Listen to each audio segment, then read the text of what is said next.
নুরাল পাগলা 2 সপ্তাহ 14 দিন পরে দেহ উঠানো হলো, তার গায়ে একটা পশম পর্যন্ত আমি দেখলাম না, ক্ষত অবস্থায়, সব অক্ষত ছিল। আমার কেন? বরং সেই কবর থেকে মৃত ব্যক্তির লাশকে উত্তোলন করে আগুন দিয়ে পুড়িয়ে দিয়েছে। লাশের সাথে কোনো প্রকার অসম্মানজনক আচরণ করা ইসলাম আমাদেরকে অনুমোদন করে না।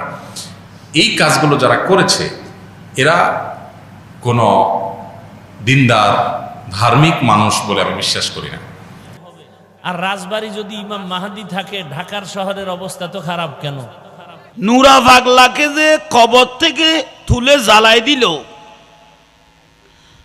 তাদের আকলের উপর খোদার গজব পড়েছে। যে ব্যক্তিকে 14 দিন হয়ে গেল কবর দিল, এখনো পর্যন্ত ফসে নাই, গলে নাই, অলি আল্লাহ যে কবরে জিন্দা, এই আকল পর্যন্ত তাদের ভিতর নাই। তার মানে বুঝাতে চায় তুই ঈসান আমার দরকার কি? কিন্তু গোয়ালন্দ ঘাটে নুরা পাগলার উপর খেপছে কেন মুসলমান, এটা জানেন? ইম্পর্টেন্ট কথা হ্যাঁ গো, বিশাল বিশাল দাহারি আল্লামা একটার কবর 15 দিন পরে খুললে ভিতরে হাড্ডি গুড্ডিও দেখবো আধা আধি হচ্ছে গেছে গা।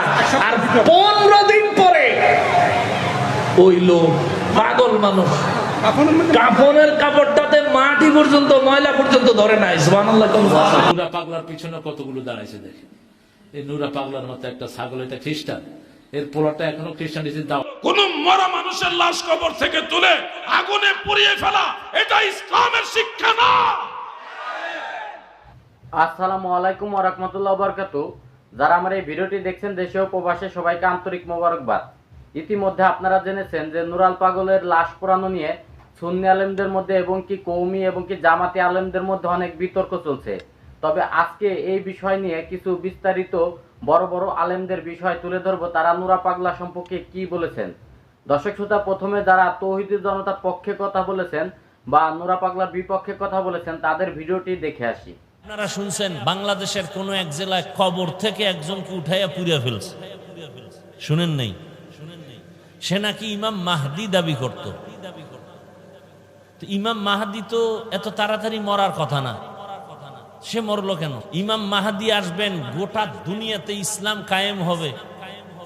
আর রাজবাড়ী যদি ইমাম মাহদি থাকে, ঢাকার শহরের অবস্থা তো খারাপ কেন? হ্যাঁ, ভণ্ডামির তো একটা সীমানা থাকা উচিত। শুনেন, মানুষ অন্যায় করতে করতে যখন সীমা লঙ্ঘন করে, তখন আল্লাহ তাকে এমন, তার থেকে এমন কাজ বের হয়ে যায় যে মানুষ তাকে আলাদা কোনো তোকমা লাগাইতে হয় না, তার কথায় সে ধরা পড়ে যায়। তার কথায় সে ধরা পড়ে যায়। বড় কঠিন জিনিস, না পারি কইতে, না পারি সইতে, বড় কঠিন হালাত। আমি সেদিন বললাম, বাংলাদেশের এখন যে একটা পরিস্থিতি, সমস্ত মানুষ যদিও নামাজ ঠিক মতো পড়তে পারে না, কিন্তু ইসলাম চায়। ফুকুষ্টিদের পিছনে আছে তো, এই যে নুরা পাগলার পিছনে কতগুলো দাঁড়াইছে দেখে। এই নুরা পাগলার মতো একটা ছাগল, এটা খ্রিস্টান, এর পোলাটা এখনো খ্রিস্টানিটির দাওয়াত দিচ্ছে। এর পোলাটা এখন ওই সাদা কাপড় পরে পরে ওই এলাকায় বিভিন্ন মানুষকে গুমরাহি দিচ্ছে। খ্রিস্টান মিশরে এদেরকে টাকা দেয়, কিন্তু সে এখন আল্লাহর ওলি হিসাবে কয় লাশ পশে নেই। লাশ পশে নেই, হয়তো গাঁজা এমন খাওয়া খাইছে মাটি তারা ধরতেই পারে না এখন। তো সেই জন্য অনেকগুলো ব্যাপার এখানে আছে। আপনি দেখবেন মাইকেল জ্যাকসনের লাশের কিচ্ছু হয়নি। মাইকেল জ্যাকসন মারা গেছে আজকে কত বছর, তার লাশ কিচ্ছু হয়নি, কারণ সে এমন পয়জন নিত, ওই যেটা ছিল সেটাই আছে, অক্ষত অবস্থায় আছে, এবং এটা ইন্টারনেটে দেখাচ্ছে। সেই জন্য লাশটাকে ইনটেক রাখার জন্য এখন অনেক রকমের পয়জন ইউজ হয়। কিন্তু আল্লাহ যেটা করেছিলেন, সেটা এখন গবেষণা হচ্ছে। এখনো ফেরাউনের গত পরশু দিনের ঘটনা, ফেরাউনের লাশে এখনো জীবনের সন্ধান আছে। সে 3500 বছর আগের সাগরে পচে যাওয়া লাশ, আল্লাহ বলছেন আমি এটাকে জিয়ে রাখবো। পরবর্তী প্রশ্ন এসেছে যে রাজবাড়ীর গোয়ালন্দে নুরাল পাগলা নামের এক ব্যক্তি নিজেকে যে ইমাম মাহদি দাবি করত, তার মৃত্যুর পরবর্তী সময়ে তাকে তার যে কবরস্থ করা হয়েছে সেই কবরের বিষয়ে দুটি অস্বাভাবিক ঘটনার জন্ম দেওয়া হয়েছে। একটি হলো সাধারণ মাটির স্তর থেকে অনেক উঁচুতে বেদি তৈরি করে, প্রায় 8 ফিট উঁচুতে বেদি তৈরি করে সেখানে তাকে কবর দেওয়া হয়েছে এবং তার কবরকে কেন্দ্র করে ঘর নির্মাণ করা হয়েছে। এবং সবচেয়ে বড় আপত্তিকর বিষয় হলো সেটিকে মুসলমানদের প্রাণের যে ঘর, আল্লাহ রাব্বুল আলামিনের যে বাইতুল্লাহ শরীফ, আল্লাহর ঘর, সেই কাবা শরীফের আকৃতিতে সেখানে সেই ঘর নির্মাণ করা হয়েছে, যাকে কেন্দ্র করে সেখানকার স্থানীয় আলেম সমাজ এবং ধর্মপ্রাণ মুসলমানরা সেই ধরনের এই আপত্তিকর, শরীয়ত গর্হিত এবং ইসলামের জন্য অবমাননাকর এই কার্যক্রমকে বন্ধ করার জন্য অনেক পদক্ষেপ গ্রহণ করেছেন। প্রশাসন সহ সেখানে তার কবরকে সাধারণ মুসলমানদের বা সাধারণ মানুষের কবরের মতো করে দেওয়ার জন্য তাদেরকে আহ্বান জানিয়েছেন এবং তার কবরকে কেন্দ্র করে বাইতুল্লাহ শরীফের আকৃতিতে, কাবা শরীফের আকৃতিতে যে ঘর নির্মাণ করা হয়েছে সেটিকেও নির্মূল করার জন্য আহ্বান জানানো হয়েছিল। কিন্তু দুর্ভাগ্যজনকভাবে সেখানকার শান্তিপ্রিয় এবং আলেম সমাজের দায়িত্বশীল এই আহ্বানে প্রশাসন অথবা যারা এই অপকর্মের সাথে জড়িত তারা যথাযথভাবে সাড়া দেয়নি, যার প্রেক্ষিতে বিক্ষুব্ধ সাধারণ মুসলমানরা তারা এই ঘটনার বিহিত করতে গিয়ে সেখানে বাইতুল্লাহর আকৃতিতে, কাবা শরীফের আকৃতিতে নির্মিত সেই ঘর সেটা নির্মূল করে দেয়, ভেঙে গুড়িয়ে দেয়। শুধু সেখানেই তাদের প্রতিবাদ ক্ষান্ত থাকেনি, বরং সেই কবর থেকে মৃত ব্যক্তির লাশকে উত্তোলন করে আগুন দিয়ে পুড়িয়ে দিয়েছে। তো এই ধরনের ব্যাপারে শরীয়তের বিধান অথবা এই ঘটনার বিশ্লেষণ জানতে চাওয়া হয়েছে। আমরা সুস্পষ্ট ভাষায় বলতে চাই যে এইভাবে একজন ব্যক্তির কবরকে কেন্দ্র করে সেখানে কাবা শরীফের আদলে ঘর নির্মাণ করা অথবা ভূপৃষ্ঠের মাটির স্তর থেকে এত ঊর্ধ্বে উত্তোলন করে সেখানে কবর দেয়া, এটি সম্পূর্ণরূপেই ইসলামী শরীয়তের বিরোধী কার্যকলাপই শুধু নয়, বরং ইসলামী শরীয়তের সাথে চরম অবমাননাকর কার্যকলাপ। তার মানে বুঝাতে চায় তুই ঈসা নামার দরকার কি? কিন্তু গোয়ালন্দ ঘাটে নুরা পাগলার উপর খেপছে কেন মুসলমান? এটা জানেন? জানেন না? নাস্তিকরা খুব বলতেছে আলেমরা সন্ত্রাসী, এইটা সেইটা। এই নুরা পাগলা ছিল খ্রিস্টান।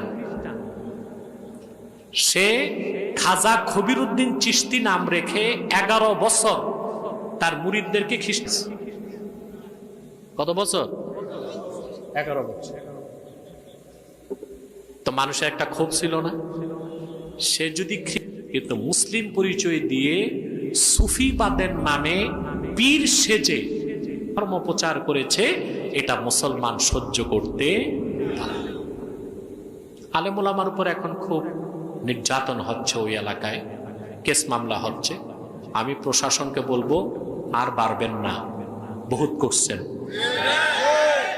আর বাইরেন না।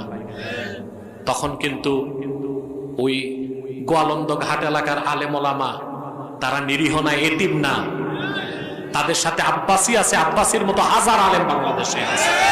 দর্শক শ্রোতা, আপনারা দেখতে পেয়েছেন তারেক মনোহর সাহেব, তিনি কিন্তু বলেছেন যে সুন্নি কিছু আলেমরা তারা কিন্তু নুরা পাগলার পক্ষ নিয়েছে এবং কি তারা তৌহিদি জনতার পক্ষে কথা বলেছেন এবং কি এই কথাও বলেছেন যে নুরা পাগলার যে লাশ পোড়ানো হয়েছে এই বিষয়টাকে তারা সমর্থন করে না।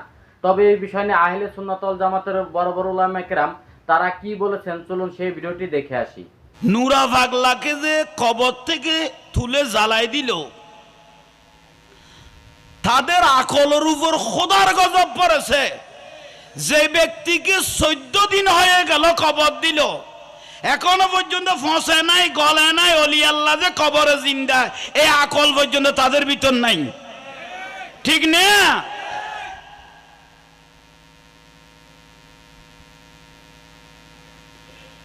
ফতুয়া কি সুন্দর! হয়তো খাবার আদলে মাজার বানাইলো, সেই জন্য মাজারটা ভেঙে দিয়েছি। তো খাবার আদলে মাজার ভাঙাইলে মাজার ভেঙে দিলি, মাজারটা ভেঙে দিলি, ঠিক আছে। কবর থেকে যে লাশ তুলে যে জ্বালাই ফেলা, এটা কোন শরীয়ত? এটা কোন তৌহিদি জনতা? এটা কোন ইসলাম? এগুলো এজিদ থেকেও বড় মারাত্মক, এগুলো আয়ামের জাহেলিয়াত থেকেও বড় নিকৃষ্ট, ঠিক কিনা? বড় নিকৃষ্ট। নুরা পাগলা পরে নাই। নুরা পাগলা একটা সীমাবদ্ধ জায়গার ব্যক্তি ছিল।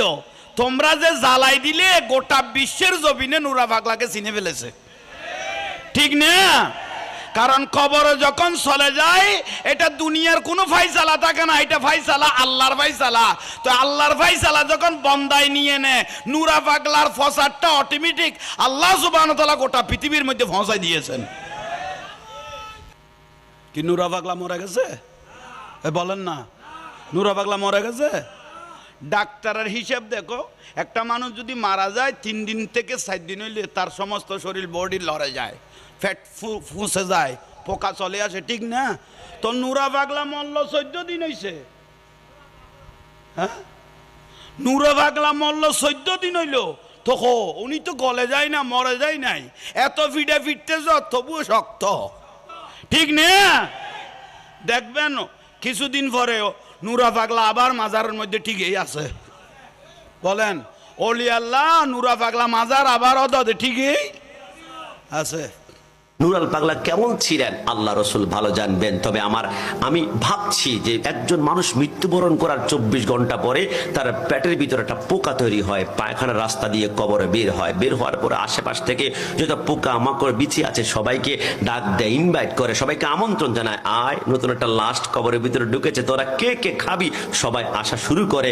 তার 3 দিন পরে পোকামাকড় গুলা প্রথম নাকের ডগা কামড়ানো শুরু করে দেয়। নাকের ডগা কামড়াতে কামড়াতে সমস্ত মাংস গুলা খেয়ে পছন্দ হয়ে যায়। এবার পোকাগুলা কামড়াতে কামড়াতে নখের মধ্যখানে আপনার 20টি আঙ্গুলের নখগুলা কামড়ে খসে জমিনের মধ্যে ফেলে দেয়। এরপরে 9 দিনের মাথায় মাথার চুলগুলা খসে খসে পড়ে যায়।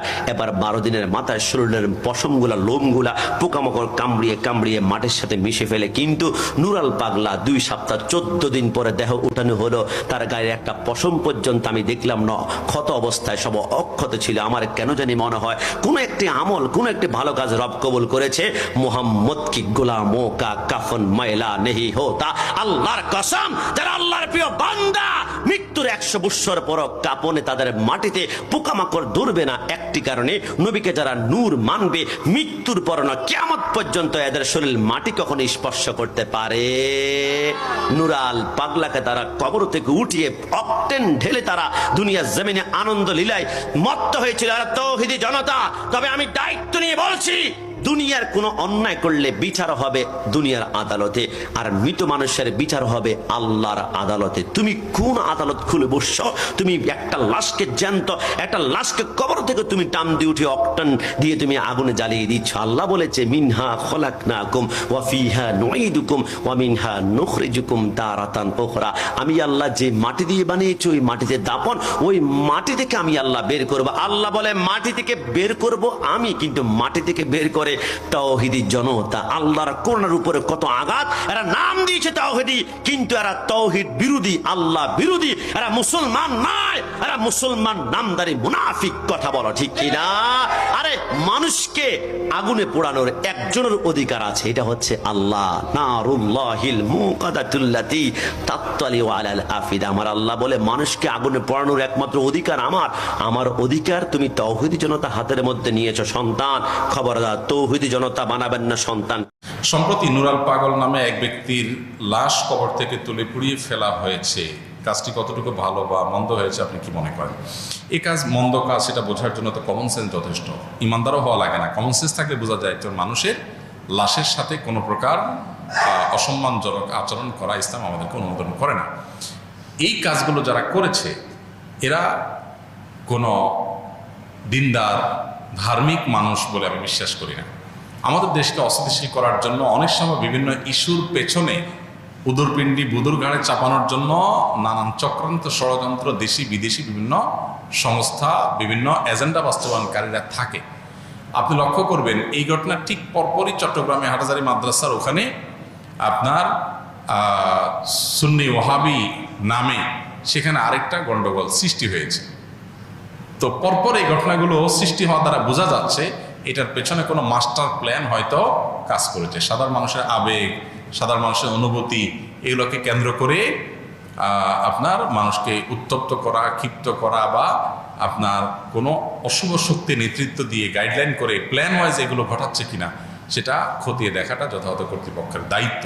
তাছাড়া নুরাল পাগলার এখানে শরিয়া বিরোধী যে কাজগুলো হচ্ছে, বাংলাদেশের 99.9% মানুষ বা তারও বেশি সংখ্যক মানুষ মুসলমানদের মধ্যে, তাদের মধ্যে যে বিশ্বাস আছে সে বিশ্বাস পরিপন্থী কাজ বা মুসলমানদেরকে আহত করতে পারে, ক্ষিপ্ত করতে পারে, সেরকম কাজ যখন হয় তখন প্রশাসনের দায়িত্ব থাকে সেটাকে কন্ট্রোলে আনা, সেটা বন্ধ করা বা সেটার জন্য যথাযথ পদক্ষেপ গ্রহণ করা। সেটা না করে এটাকে এই পর্যন্ত যেতে দেওয়া হলো কেন, সেটাও একটা বড় প্রশ্নের বিষয়। তো এখানে আমরা কি ঘটেছে, তার জন্য দায় কাদের, সেটা আমরা তো বলার কোনো প্রশ্নই ওঠে না, কারণ আমরা জানি না যে পেছনের ঘটনা আসলে কার কতটুকু। হযরতে আলী রাদিয়াল্লাহু তাআলা আনহুর সাথে যখন খারিজিদের যুদ্ধ হয়েছিল, ওই যুদ্ধে আলী রাদিয়াল্লাহু তাআলা আনহুর পক্ষে যে সমস্ত সাহাবী রাসূলরা শাহাদাত বরণ করেছিলেন, এই খারিজিরা পরবর্তীতে ওই শহীদদের মাজার শরীফ থেকে লাশ বের করে তাদেরকে এরকম নির্যাতন নিপীড়ন করেছে। জোরে কন্যা নাউযুবিল্লাহ। এতদিন যদিও হালকা হালকা সন্দেহ ছিল এরা খারিজি, এখন এটা পুরোপুরি স্পষ্ট হয়েছে। একজন মানুষ মারা যাওয়ার পরে তার বিচারের দায়িত্ব, বিচারের হক একমাত্র কার? জোরে বলেন কার? একজন মানুষ মারা গেছেন, তার বিচারের হক একমাত্র কার? আল্লাহ বিচার করবেন। আমরা মানুষ, মৃত মানুষকে কবর থেকে তুলে আমরা যদি এগুলো করি, মানুষের পর্যায়ে এগুলো পড়ে না, এদেরকে মানুষ বলা যায় না, এগুলো পশুর সাথেও এদেরকে তুলনা করা যায় না। আরে এক পশুও তো আর এক পশুরে গর্তের ভিতর থেকে টাইনা বাইর করে না, পাগলা বেটারে কবর টেনে উঠাইয়া এরপরে এই ধরনের নির্যাতন, অত্যাচার, নিপীড়ন করা, এটা তো একটা নেহায়াত মনুষ্যত্বের জায়গা থেকেও আসে না। যেখানে নবী ইহুদি মারা গেছে, তার লাশ নিয়ে যাওয়ার সময় সাহাবীদেরকে বলছেন ওই ইহুদির লাশের সম্মানে দাঁড়িয়ে যাও। সাহাবায়ে কেরাম বলেন, হুজুর এটা একটা ইহুদি। নবীজি বলছেন ইহুদি হইলেও সে একজন মানুষ। সুবহানাল্লাহ কন্যা, এটা ইসলাম শিখায়, ইহুদি হইলেও সে একজন মানুষ, অতএব তাকে ইজ্জত করতে হবে। মানুষ হইল এমন জাতি যার পৃথিবীতে হায়াতে জিন্দেগিতেও ইজ্জত আছে, ইন্তেকালের পরেও ইজ্জত আছে। কিন্তু এই 15 দিন আগে দাফন করা মানুষটারে 15 দিন পরে কবর থেকে টেনে উঠাইয়া এই যে এই সমস্ত কাজ করে নিজেদের পরিচয় কি দিলা? তোমরা জিন্দা মানুষের তো দুশ্মন, মরা মানুষেরও দুশ্মন, ঠিক কিনা বলেন?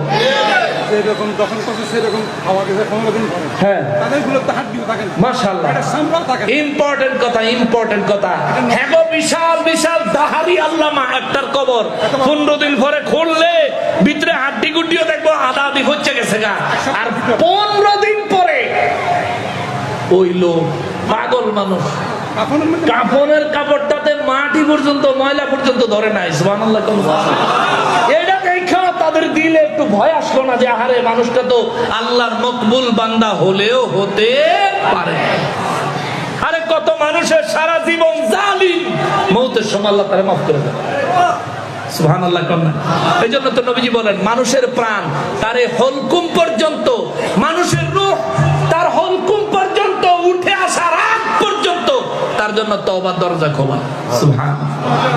এই লোক যদি ইমাম মাহদী দাবি করে থাকে, কোনো ভণ্ডামি করে থাকে, অথবা ইসলাম বিরোধী কোনো কাজ করে থাকে, এই লোক জীবিত থাকতে তার কাছে না যাইয়া, লোক মারা গেছে 13 দিন হয়ে গেছে, 13 দিন পর্যন্ত তাদের পাওয়ার নাই, 13 দিন পরে তাদের পাওয়ার এসে একটা মরা মানুষ, হোক সে মুশরিক, হোক সে কাফের, হোক সে অন্য ধর্মের লোক, কোন মরা মানুষের লাশ কবর থেকে তুলে আগুনে পুড়িয়ে ফেলা, এটা ইসলামের শিক্ষা না। রাবার নামের আগে লাগাইছে তৌহিদি জনতা। তৌহিদি জনতার কাজ এটা হতে পারে না। এটা হলো মানুষ নামক দানব, যারা হিংস্র পশু, যারা তাদের কাজ।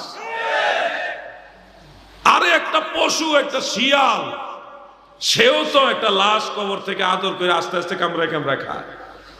তোরা তো ওই শিয়াল পশু যারা আছে এদের কাতারও পড়ে না। বালহুম আদল উলাইকা কাল আনআম বালহুম আদল, কোরআনের মধ্যে আল্লাহ বলেছে। আপনি বিশ্বাস করবেন, আমি যে বিল্ডিং আমি থাকি, এই বিল্ডিং একজন হিন্দু ভদ্রলোক, সে আবার উগ্রপন্থী হিন্দু না। হিন্দুদের মধ্যে অনেক রকম আছে, সে মুসলমানদেরকেও মহব্বত করে, কিন্তু হিন্দু ধর্ম হইলেও সে উগ্রপন্থী না। সে আমার ভাই মাওলানা তামিম বিল্লাহ সাহেবকে বলতেছে, তামিম বিল্লাহ সাহেব, আপনারা তো ইসলাম ধর্মের মধ্যে অনেক ভালো খেদমত করেন, কিন্তু আপনাদের ধর্মের এটা কোন শিক্ষা যে একটা মানুষ মারা গেছে 13-14 দিন পরে তার লাশটা কবর থেকে তুইলা এই আগুন দিয়ে জ্বালাই দিলেন, এই এত বড় একটা নির্মম কাজ আপনারা ইসলাম ধর্মে করেন না, এটা কেমন ধর্ম আপনাদেরটা? কেমন ধর্ম আপনার এটা? ইসলাম ধর্মের ভাবমূর্তি নষ্ট করেছে এরা। আপনি জানেন খ্রিস্টান যারা, ভিন্ন ধর্মের লোক যারা, তারা বলতেছে বাংলাদেশ এমন একটা দেশ, বাংলাদেশ এমন একটা দেশ যেই দেশে মানুষ মারা গেলে সেই মারা যাওয়ার পরে কবর থেকে লাশ তুলে আগুনে পুরায় এমন দেশ বাংলাদেশ। তার মানে বাংলাদেশের প্রশংসা করছে না কি? আপনি কি কন সুনাম করছে? কোথায় গেছে বাংলাদেশের অবস্থান? তৌহিদি জনতা। আরে এরা তো আসলে তৌহিদি জনতা না, এরা ব্যানার লাগাইছে তৌহিদি জনতার, কিন্তু এরা অরিজিনালি হলো ইহুদি জনতা। এরা বাংলাদেশের ইজ্জত নষ্ট করছে, ইসলাম ধর্মকে প্রশ্নবিদ্ধ করছে, ইসলাম ধর্মের সম্মান নিয়ে মানুষকে কথা বলার সুযোগ করে দিচ্ছে। সেই লোক কি করছে না করছে, তার জীবিত অবস্থায় তার সাথে কথা বলার দরকার ছিল না? যে আপনি এটা কেন বলতেছেন, কিসের ভিত্তিতে বলতেছেন? জীবিত থাকতে তার কাছে না যাইয়া মারা যাওয়ার পরে লাশ কবর থেকে তুলে বাইরে গেছে, লাশের আগুন দিয়ে জ্বালাইছে, জ্বালানোর অবস্থা আবার লাঠি দিয়ে পিটাইতেছে লাশের। আর একটা মানুষ মারা গেছে, সে আল্লাহর দরবারে চলে গেছে, তার আমল নাম আল্লাহর কাছে, এখন তার এখন কোনো ক্ষমতা নাই, সবকিছু আল্লাহর দরবারে। তুমি এখন তার বিচার করতেছো লাঠি দিয়ে আঘাত করে, আগুন দিয়ে পুড়াইয়ে। এটা কোন ধর্ম? এটা কখনো ইসলাম ধর্মের কাজ হতে পারে না। তৌহিদি জনতা নামে কোথাও যদি কোনো ধরনের মব সৃষ্টি করার চেষ্টা করা হয়, আপনারাও মুসলিম জনতা ব্যানার দিবেন। কি জনতা দিবেন? ঘুমাই রয়েছেন না আপনারা? কোথাও যদি তৌহিদি জনতা নাম দিয়া কোন ধরনের অকারেন্স করে, মব সৃষ্টি করে, আপনারা নাম দিবেন আমরা মুসলিম জনতা। মুসলিম জনতা দিয়ে সেই মবকে রুখে দিতে হবে। আল্লাহর ওলিদের দেশকে পবিত্র দেশ রাখতে হবে।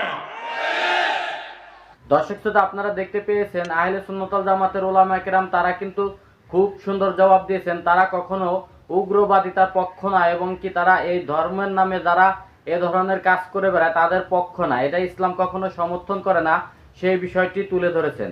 দর্শক শ্রোতা, তবে আজকের এই ভিডিওটি এই পর্যন্তই। ভিডিওটি যদি ভালো লাগে অবশ্যই লাইক কমেন্ট শেয়ার করবেন এবং কি চ্যানেলটি সাবস্ক্রাইব করবেন। আল্লাহ হাফেজ।